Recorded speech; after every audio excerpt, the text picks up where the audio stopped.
going against the best in Japan at the time. In our first battle in the USA, let's break down Flomo vs Ichigeki. Focus. Yeah, knowledge drop time by Focus of the Flomo crew, BBOY.Dojo.com and Cypher Studio. Let's break down the first battle we did in the USA that has footage. This happened at Freestyle Session 8th, August 22nd, 2004. Possibly the biggest crew battle at the time, a legendary edition of the classic iconic event Freestyle Session. But this is not the first battle we did on that trip though. The event started already the day before with the Elimination Day at Long Beach, California. It was supposed to go down a huge concert hall, a big stadium at Long Beach. But the event or the place was shut down by the police and the city right last minute. There was a lot of tension in the air. I don't know what the hell did Cross One do, but he managed to pull the battles to the big ass ship right next door called the Queen Mary. The ship Queen Mary has been voted for one of the top 10 places that are the most haunted in the United States. So I don't know, maybe that had something to do with the fact that this edition became legendary. There was something special in the air that night. Over 60 crews joined up. It was a global battle. Worldwide crews showed up. Maybe the first one of this kind, this magnitude and scale. And our first battle was announced. And it was against Rocksteady. Their lineup that year was off the hook. We went against everybody that we've only seen on tapes. In our first battle in the USA, we left it all on the floor.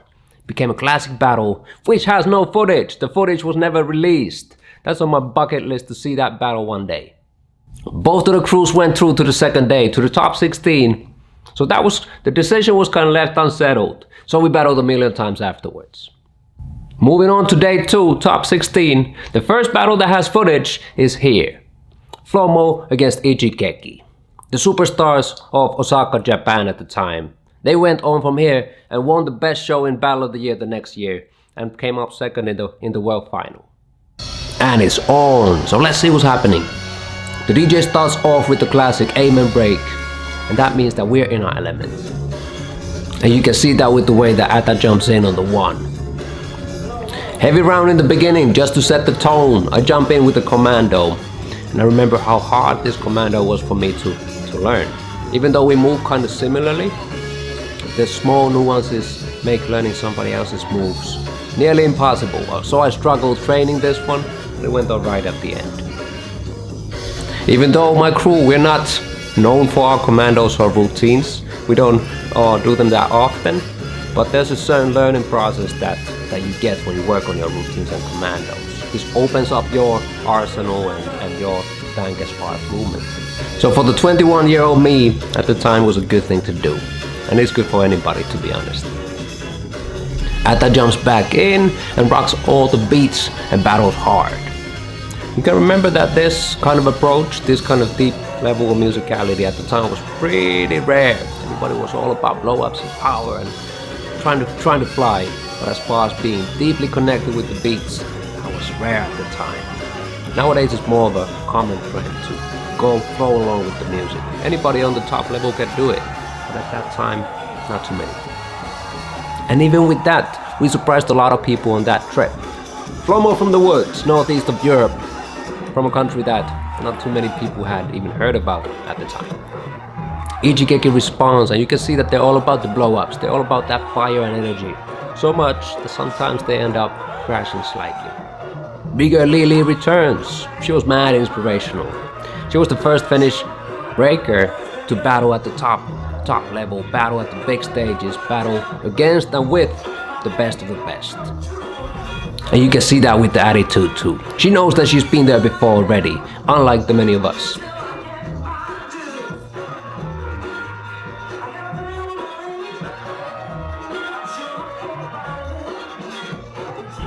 The crowd loved Japan with all of their hearts, and Japan served them with blow-ups after blow-ups and blow-ups. And the whole crew jumped on the stage right after every single round, so they were keeping up the hype too. So something was missing.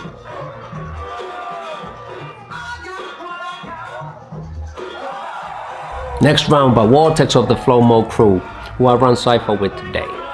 He rocked some ill tops, ill footworks, and finished up with the classic, his signature hollow back.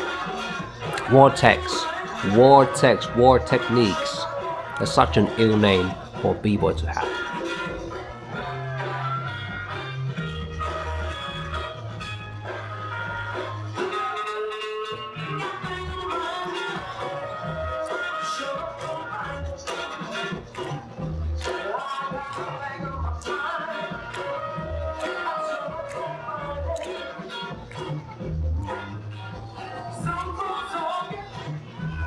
And the response by catcher of the Ichigeki crew, you can see they're all about that hype, all about that energy. And that was a pretty nice round actually.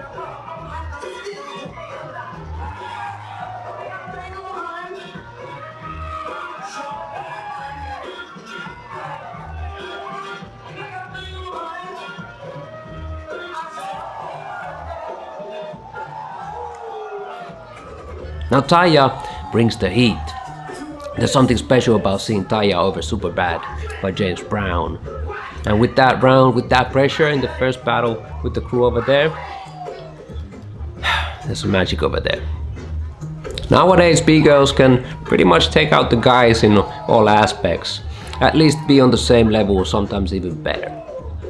But back then, 15, 16, 17 years ago, the gap between the level of skill was still pretty high. Don't get me wrong, you could catch ill B-girls at the time. You could see H1, Beta and Jet Skills for example. But on a big scale, as far as big numbers, the level was not the same. Taya freaking brought that gap together and had more style than 99% of all the guys. She was hard to beat for anybody at the time. Pretty nice response from Ichigeki again. What I love about Japan's style at the time, what was truly inspiration is the way that they stick their freezes. When you freeze, you truly freeze and you're not moving, it's like a picture. Freeze was with us as a guest battle star on this trip, alongside with Jam 1 as well from Sweden. This was about a year before Ghost Crew was formed, so at the time we battled a lot together. So we come from the same corner of the world. Any jam we would go to, we would battle together too. He rocked a dope round with an original style, not just original moves like many people do. An original approach, original style that influenced thousands of people worldwide. And there comes the helmet. The head spin 90 to a freeze. See what I'm speaking about, the freezes over here, they really stick.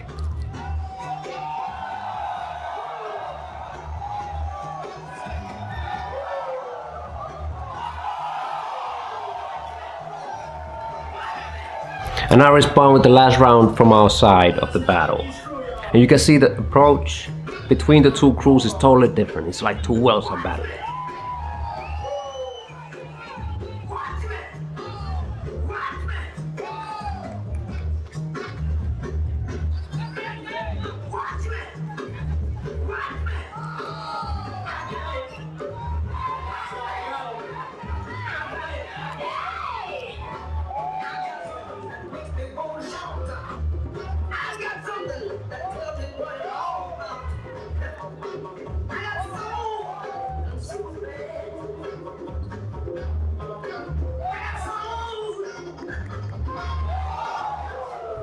And that's it for the battle.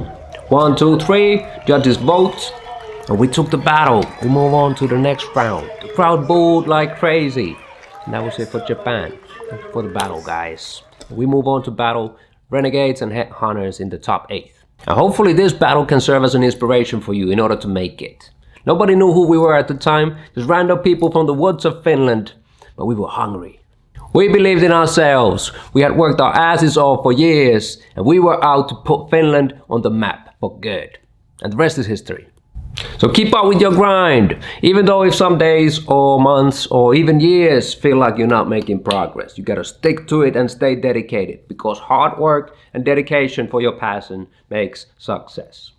And next up, head out to BBOY right now and join my free workshop out there. I'll see you on the next one. Peace.